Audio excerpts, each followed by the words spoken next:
नमस्कार, स्वागत है आप सभी का आपके अपने यूट्यूब चैनल देववाणी में। साथियों, आज इस वीडियो में हम सीखेंगे कि एनएचएम के अंतर्गत राजस्थान में जो संविदा कर्मचारी कार्यरत हैं, संविदा सेवा नियम 2022 के अंतर्गत वो कैसे राज हेल्थ पोर्टल पर अपनी प्रोफाइल अपडेट कर सकते हैं। साथियों, सबसे पहले आपको rajhealth.rajasthan.gov.in इस साइट के ऊपर जाना है। यदि आपको ऐसी साइट नहीं मिल पा रही है तो आप क्या करेंगे, गूगल पे राज हेल्थ सर्च करेंगे और जो सबसे पहले ऑप्शन आता है उस पर क्लिक करेंगे। उसके बाद साथियों कुछ इस प्रकार जो है आपका पेज ओपन हो जाएगा। ये राज हेल्थ का जो ऑफिशियल जो पेज है वो आपको दिखाई देगा और लॉगिन का ऑप्शन यहाँ पे आपको दिखाई देगा। उससे पहले साथियों आप एक दो चीज़ें और करें कि आप अपनी एक पासपोर्ट साइज़ फ़ोटो और 10वीं 12वीं और जो भी आपके डिग्री डिप्लोमा है मेन उनकी उनको जो है कंप्यूटर में स्कैन करके रख लें, क्योंकि आगे आपको उनको अटैच करना पड़ेगा। तो प्रोफाइल अपडेट करते समय आपको कोई दिक्कत नहीं है, इसलिए आप पहले उनको अटैच करके रख लीजिए स्कैन करके कंप्यूटर के अंदर।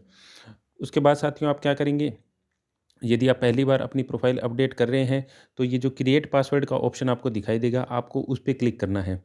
क्रिएट पासवर्ड के ऑप्शन पे क्लिक करने के बाद आपको इस प्रकार की विंडो दिखाई देगी, जिसमें आपको मोबाइल नंबर लिखने हैं अपने और सेंड ओटीपी के ऑप्शन पे क्लिक करना है साथियों। सेंड ओटीपी पे क्लिक करने के बाद में इस प्रकार की विंडो जो है वो ओपन होगी।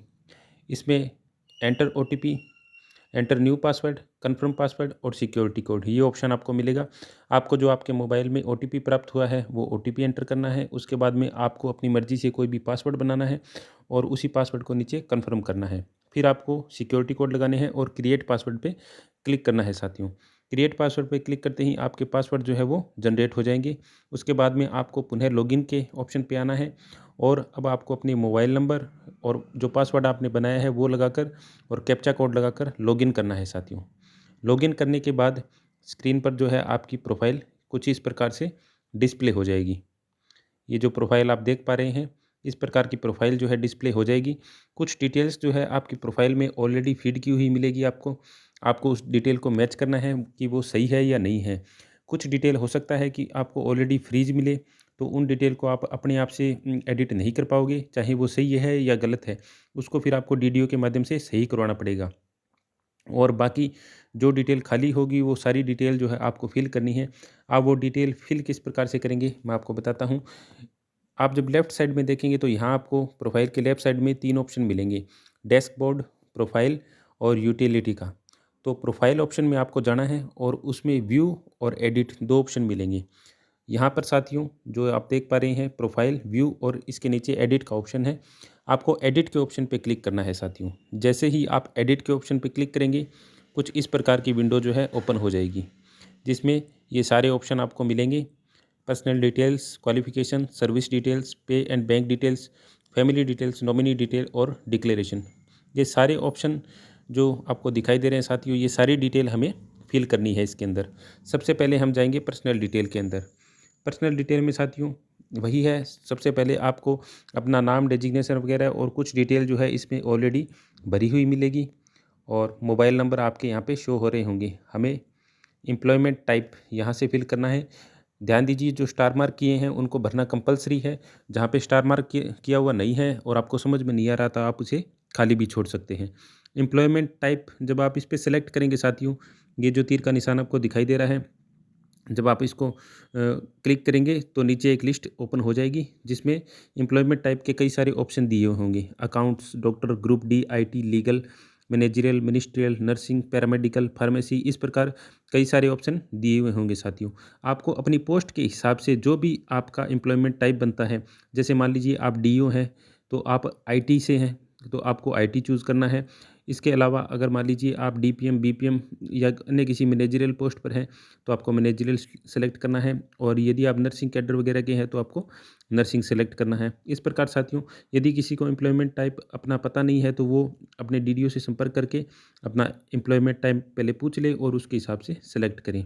एम्प्लॉयमेंट टाइप भरने के बाद में साथियों एम्प्लॉय आईडी ये ऑलरेडी वहाँ पे जनरेट हुई मिलेगी आपको, RJNHM ऐसा करके और कुछ डिजिट होंगे आगे, आपकी एम्प्लॉय आईडी ऑलरेडी वहाँ पे फिल हुई मिलेगी आपको। उसके बाद में आपको अपनी डेजिग्नेशन यहाँ से सेलेक्ट करनी है। जो भी आपकी CSR की प्रेज़ेंट की जो डेजिग्नेशन है, वो यहाँ पे साथियों आपको सेलेक्ट करनी है। डीडीओ नेम साथियों ये ऑलरेडी आपका यहाँ पे फिल हुआ मिलेगा। यदि फिल हुआ नहीं मिलता है तो आप इसको सिलेक्ट लिस्ट से जाके जो भी आपके डीडीओ हैं, जो आपकी सैलरी बनाते हैं, आप उनको सेलेक्ट कर सकते हैं। सीएमएचओ, बीसीएमओ या कोई एमओआईसी आपके डीडीओ हैं तो आप उनको सेलेक्ट कर सकते हैं साथियों। नेम के अंदर आपको अपना नाम भरना है इंग्लिश में और नेम हिंदी में आगे। साथियों ये आप एक बार देख लेना, क्योंकि कईयों के क्या है, दोनों जगह इंग्लिश में नाम ऑलरेडी फीड हुए आ रहे हैं और उसी प्रकार जो है वो उसको सेव करते जा रहे हैं। लेकिन साथियों इस पे ध्यान देने की ज़रूरत है। जो पहला कॉलम है उसमें नाम इंग्लिश में आएगा और जहाँ पे लिखा हुआ है नेम इन हिंदी, वहाँ पे हिंदी में नाम आपको लिखना है साथियों। उसके बाद में साथियों आपको अपनी ईमेल आईडी भरनी है, जेंडर मेल फीमेल आपको सेलेक्ट करना है, अपनी डेट ऑफ बर्थ यहाँ पे फिल करनी है साथियों।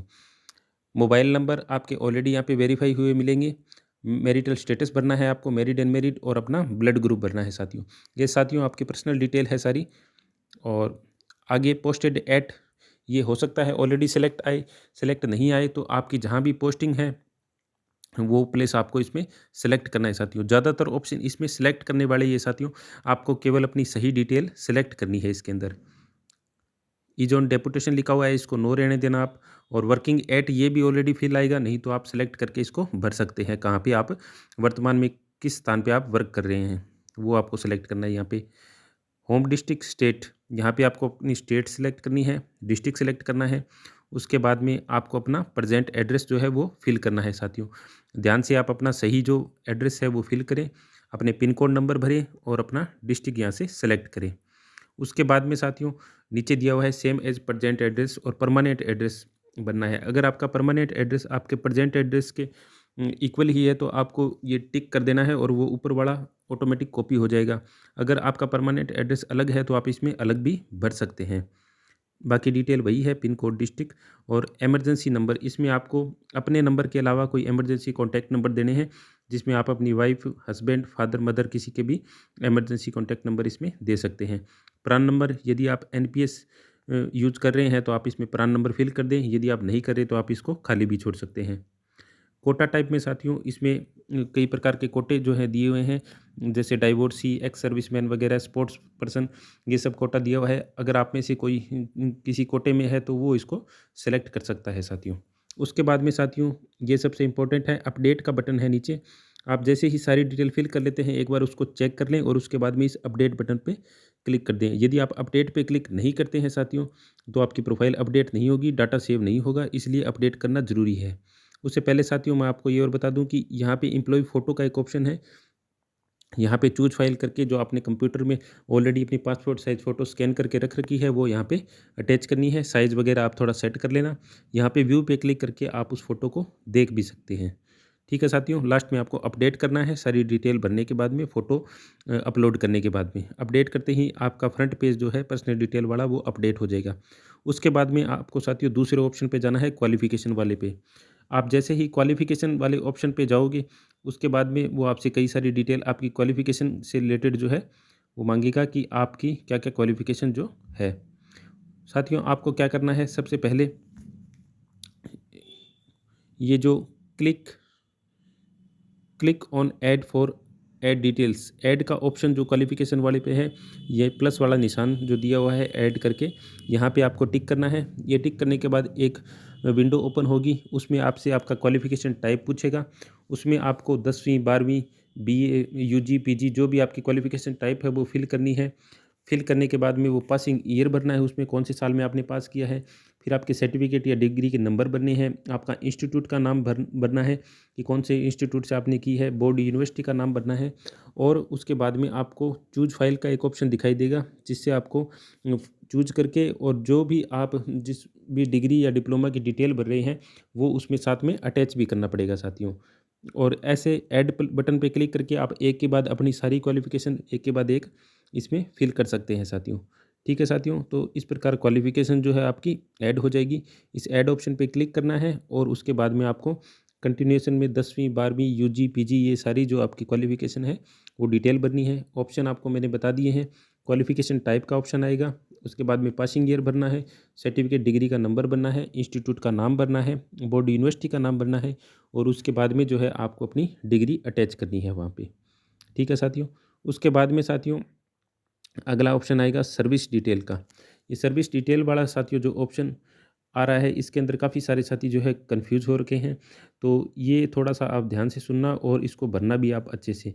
जैसे ही आप इस पे क्लिक करोगे सर्विस डिटेल वाले पे, तो एक इस प्रकार का पेज जो है ओपन हो जाएगा साथियों। ये बीच में निशान आ गया है, लेकिन मैं आपको बोल के बता देता हूँ कि क्या-क्या जो है सर्विस डिटेल में आपसे पूछेगा। सर्विस डिटेल के अंदर आपसे सर्विस स्टेटस पूछेगा, रेगुलर, कॉन्ट्रेक्चुअल। तो वहाँ पे कॉन्ट्रेक्चुअल आपको सेलेक्ट करना है, ऑलरेडी सेलेक्ट हुआ भी मिल सकता है आपको। डेट ऑफ जॉइनिंग सेलेक्ट करनी है आपको, जो सीएसआर में आपकी जॉइनिंग है, वो यहाँ पे आपको भरनी है साथियों। Designation at the time of appointment, appointment के समय आपकी क्या डेजिग्नेशन थी, तो ये आपको सीएसआर वाली डेजिग्नेशन जो है भरनी है।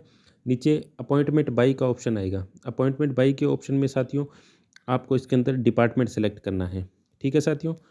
ध्यान रखना साथियों, सर्विस स्टेटस के अंदर आपको कॉन्ट्रेक्चुअल भरना है। डेट ऑफ जॉइनिंग में आपको सीएसआर की जॉइनिंग डेट भरनी है। Designation at the time of appointment के अंदर आपको वर्तमान में जो सीएसआर में आपका पोस्ट है, ये देखिए साथियों, ऑप्शन देख रहे होंगे आप स्क्रीन पे, जो designation at the time of appointment, यहाँ पे आपको जो वर्तमान में जो आपकी सीएसआर में जो अपॉइंटमेंट की पोस्ट है वो भरनी है।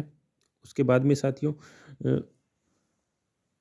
Place of posting at the time of appointment लिखा हुआ है। अपॉइंटमेंट के टाइम पे आपकी पोस्टिंग प्लेस क्या है, डिस्ट्रिक्ट लेवल है, स्टेट लेवल है या ब्लॉक लेवल है, वो आपको सेलेक्ट करना है। उसके बाद में आपको अपनी डिस्ट्रिक्ट सेलेक्ट करनी है, कौन सी डिस्ट्रिक्ट है आपकी। अपना ऑफिस सेलेक्ट करना है, कौन से ऑफिस में जो है आप वर्तमान में काम कर रहे हैं। यहाँ पे साथियों सारे ही ऑप्शन मिलेंगे आपको। आपकी पीएससी, सीएससी या ब्लॉक जो भी है उसका नाम आपको मिलेगा, वो यहाँ से आपको अच्छी तरीके से सेलेक्ट करना है। ठीक है साथियों? उसके बाद में date of present designation, present designation जो आपकी है वो कब से, मान लो आप उस पे काम कर रहे हो, तो यहाँ पे आपको जॉइनिंग डेट ही भरनी है अपनी। और date of joining at present place, जो वर्तमान में जो आपका पोस्टिंग प्लेस है वहाँ पे आप कब से काम कर रहे हो, वो डेट यहाँ पे आपको फिल करनी है साथियों। रजिस्ट्रेशन नंबर और रजिस्ट्रेशन डेट, ये जो है नर्सिंग वगैरह के जो कैंडिडेट हैं उनके लिए है साथियों, इसमें आपको कुछ नहीं भरना। लास्ट में साथियों ये डिटेल भरने के बाद में फिर से आपको अपडेट बटन पे क्लिक करना है। जैसे ही आप अपडेट पे क्लिक करेंगे, ये सारा डेटा जो है सेव हो जाएगा। उसके बाद में साथियों आपको अगले ऑप्शन पे आना है, पे एंड बैंक डिटेल्स पे। यहाँ पे साथियों बेसिक पे भरनी है आपको अपनी, आपके पोस्ट की जो बेस पे है 10,400 है, 13,150 है, 16,900 है, इस प्रकार से कई प्रकार के जो बेस हैं आपकी पोस्ट के दिए हुए हैं। आपके पोस्ट का जो भी बेस है आपको वो इसमें बेस पे भरना है। उसके बाद में एक्चुअल पे आपको भरना है, जो वर्तमान में आपको एक्चुअल सैलरी पर मंथ मिल रही है वो आपको इसके अंदर फिल करनी है। आपको अपने अकाउंट नंबर भरने हैं, अकाउंट नंबर के बाद आईएफएससी कोड भरना है और नीचे आपको बैंक का नाम भरना है और ब्रांच, जो आपकी ब्रांच है उसका नाम भरना है और लास्ट में अपडेट बटन पे क्लिक करना है। उसके बाद साथियों अगला ऑप्शन है फैमिली डिटेल का। फैमिली डिटेल के अंदर साथियों जो आपकी फैमिली है उसकी डिटेल आपको भरनी है। जब आप इस ऑप्शन पे क्लिक करेंगे उसके बाद में आपको यहाँ पे एक ऐड मेंबर का ऑप्शन मिलेगा। आपको ऐड मेंबर के ऑप्शन पे क्लिक करना है। ऐड मेंबर के ऑप्शन पे क्लिक करने के बाद में फैमिली मेंबर का नाम भरना है आपको। फैमिली मेंबर से आपका रिलेशन क्या है वो भरना है। जब आप रिलेशन को सिलेक्ट करेंगे तो उसके अंदर कई सारे ऑप्शन दिखाई देंगे, फादर, मदर, हस्बैंड, वाइफ, बच्चे जो भी हैं, डॉटर या सन, उसके ऑप्शन आपको इसके अंदर दिखाई देंगे साथियों। तो आपको उनमें से सेलेक्ट करना है कि आपका जो आप नाम भर रहे हो फैमिली मेम्बर का, उससे आपका रिलेशन क्या है। उसके बाद में आपको जो फैमिली मेम्बर है उसकी डेट ऑफ बर्थ भरनी है और लास्ट में वर्किंग स्टेटस आपको पूछेगा कि वर्किंग स्टेटस क्या है। वर्किंग स्टेटस में वर्किंग है या नॉन वर्किंग है ये आपको भरना है। आपका रिलेटिव यदि वर्किंग है तो वहाँ पे वर्किंग लिख देना, नहीं तो नॉन वर्किंग लिख देना। ठीक है साथियों, इस प्रकार आप अपने सारे फैमिली मेम्बर जो है यहाँ ऐड मेंबर के ऑप्शन पे क्लिक करके एक के बाद एक जो है अपने सारे फैमिली मेम्बर इसमें ऐड कर सकते हैं। ऐड करने के बाद साथियों आपको अगले ऑप्शन पे जाना है, नॉमिनी डिटेल्स। नॉमिनी डिटेल्स के अंदर साथियों जो आपने फैमिली मेम्बर के नाम पहले वाले फैमिली डिटेल वाले ऑप्शन में भरे हैं वो सारे यहाँ पे शो होंगे। आपको सिर्फ टिक करके उनमें से आपके नॉमिनी सेलेक्ट करने हैं। आप चाहे तो उन सभी को अपना नॉमिनी बना सकते हैं, आप चाहे तो उनमें से जिनको भी आप अपना नॉमिनी बनाना चाहें उनके नाम के आगे टिक कर दीजिए और अपडेट वाले बटन पे आपको क्लिक करना है साथियों। अपडेट वाले बटन पे आपको टिक करते ही ये सारी डिटेल जो है आपकी सेव हो जाएगी। उसके बाद में साथियों अगला ऑप्शन है other service detail. Other service detail के अंदर सबसे पहले आपको अपना बजट हेड सेलेक्ट करना है। बजट हेड साथियों जो भी आपकी सैलरी बनाता है, आप उससे एक बार बात कर लेना कि हमारा बजट हेड क्या है। और बजट हेड्स जैसे इसमें 2-3 ऑप्शन है, 142, 143, 185, 186। तो जो भी आपका सैलरी का हेड है, बजट हेड, वो आपको सेलेक्ट करना है और अपडेट पे क्लिक करना है। एक बार अपडेट पे क्लिक करने के बाद में फिर आपको जो है ऐड डिटेल्स के माध्यम से जो भी आपकी पुरानी सर्विस है वो इसके अंदर जो है फ़िल करनी है साथियों। आज से पहले आपने जो भी जॉब की है, जहाँ भी सर्विस हिस्ट्री जो है आपकी, वो यहाँ पे आपको फ़िल करनी है साथियों। जब आप ऐड पोस्टिंग डिटेल पे क्लिक करेंगे, उसके बाद में इस प्रकार का पेज जो है ओपन होगा। यहाँ पे साथियों आप सीएसआर वाली तो आपने ऊपर भरी दी, यहाँ नॉन सीएसआर वाली डिटेल जो है आपको भरनी है। नॉन सीएसआर मतलब सीएसआर में आने से पहले आप जहाँ पे काम कर रहे थे वो डिटेल जो है आपको यहाँ पे भरनी है। सबसे पहले आप अपनी डेजिग्नेशन सेलेक्ट करेंगे। सीएसआर से पहले जो भी डेजिग्नेशन थी आपकी वो यहाँ पे आपको ऐड करनी है। उसके बाद में इसी डिपार्टमेंट में काम कर रहे थे या और किसी डिपार्टमेंट में काम कर रहे, तो यहाँ पे सेल्फ डिपार्टमेंट आपको सेलेक्ट करना है। साथियों हमें अपने डिपार्टमेंट की डिटेल है वही भरनी है, और डिपार्टमेंट की डिटेल आप इसमें मत करना ऐड, ठीक है। उसके बाद में जो है आपको प्लेस ऑफ पोस्टिंग भरना है कि आप पहले कहाँ पे जो है वर्किंग थे, और ऑफिस का नाम भरना है, किस ऑफिस में आप काम कर रहे थे। जॉइनिंग लेटर नंबर भरना है, जो आपकी पोस्ट, जो पहले की जो पोस्ट थी सीएसआर में आने से पहले, उस पे जब आपकी जॉइनिंग हुई थी, जॉइनिंग का जो लेटर मिला था उस लेटर नंबर को आपको यहाँ पे भरना है। जॉइनिंग लेटर की डेट आपको भरनी है यहाँ पे, और उसके बाद में फ्रॉम डेट और टू डेट, मतलब कौन सी डेट से कौन सी डेट तक आपने वहाँ पे काम किया था साथियों, ये आपको सर्विस हिस्ट्री के अंदर भरना है। इस प्रकार आपने यदि एनएचएम में कई पोस्टों पर भी काम किया है तो वो सारी डिटेल आप इसके अंदर भर सकते हैं। लास्ट में आपको ऐड नाउ पे क्लिक करना है। अलग अलग पोस्ट के लिए आप अलग अलग भी इसको ऐड कर सकते हैं, और एक पोस्ट के लिए आप लगातार भी जो है एक बार में आप इसको ऐड कर सकते हैं, ठीक है साथियों। ये अपडेट होने के बाद में आपकी जो ओल्ड सर्विस हिस्ट्री है वो अपडेट हो जाएगी। लास्ट में साथियों आपका आएगा डिक्लेरेशन का ऑप्शन, लेकिन डिक्लेरेशन करने से पहले आपको एक बार अपनी प्रोफाइल जो है वो सारी चेक कर लेनी है। पर्सनल डिटेल है, क्वालिफिकेशन है, जो भी आपने भरा है, सर्विस डिटेल है, pay and bank details, family details, nominee details, इन सब को आपको एक बार पुनः चेक कर लेना है, क्योंकि एक बार अगर यदि आपने डिक्लेरेशन कर दिया तो उसके बाद में आपकी प्रोफाइल जो है वो लॉक हो जाएगी, और फिर डीडीओ ही आपकी प्रोफाइल में चेंज कर सकता है, आप उस प्रोफाइल में चेंज नहीं कर पाओगे। इसलिए लॉक करने से पहले एक बार अच्छी तरीके से इसको चेक कर लें। जहाँ पर भी आपको डाउट आ रहा है आप अपने सीनियर से या अपने विभाग में पता कर लें कि उसमें हमें क्या फिल करना है, और उसके बाद में सबमिट पे क्लिक करें। साथियों मैं उम्मीद करता हूँ कि आपके काफ़ी सारे डाउट जो है क्लियर हुए होंगे। वीडियो पसंद आया तो इसे अपने सभी संविदाकर्मी साथियों, एनएचएम कर्मी साथियों के साथ शेयर करें, लाइक करें, और अभी भी अगर आपको कुछ डाउट लगता है तो कमेंट करके बताएं, मैं आपके डाउट दूर करने का प्रयास करूंगा। ठीक है साथियों, मिलते हैं अगले इसी महत्वपूर्ण वीडियो में। बहुत बहुत धन्यवाद।